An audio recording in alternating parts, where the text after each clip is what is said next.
রাত 8:30টায় সেরা খবরগুলো।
ফিল আপ করে জমা দিতে হবে সমস্ত ইনফরমেশন, তাহলেই ভোটার তালিকায় নাম উঠবে। এরপর ব্লক লেভেল অফিসাররা নথি যাচাই করবেন। বিহারের ক্ষেত্রে বাধ্যতামূলক ছিল জন্ম সার্টিফিকেট, পাসপোর্ট, ক্লাস 10 পাসের সার্টিফিকেটও।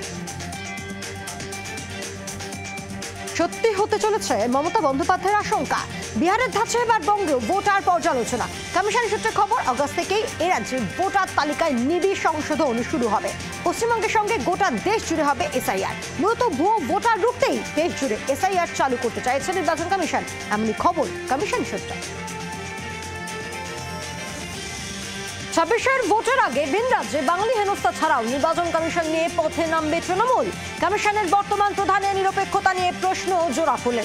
এসআইআর নিয়ে ইতিমধ্যেই সরব তৃণমূল। 21-এর মঞ্চ থেকেও স্পেশাল রিভিশন নিয়ে সরব হয়েছেন মমতা বন্দ্যোপাধ্যায়। বাংলায় কারোর নাম বাদ গেলে কমিশন ঘেরাওয়ের হুঁশিয়ারি। বিহারে এসআইআর এর বিরুদ্ধে সংসদে এককাট্টা বিরোধীরা। বিহারে ভোটার তালিকায় কোপ, আজ সংসদে নির্বাচন কমিশনের সিদ্ধান্তের বিরুদ্ধে প্রতিবাদ। বিহারের ধাঁচে বাংলায় ভোটার তালিকা পর্যালোচনা। রাজ্য নির্বাচনী আধিকারিকের দপ্তরকে স্বাধীন ঘোষণা করার নির্দেশ জাতীয় কমিশনের। তুঙ্গে রাজনৈতিক চাপানুতর।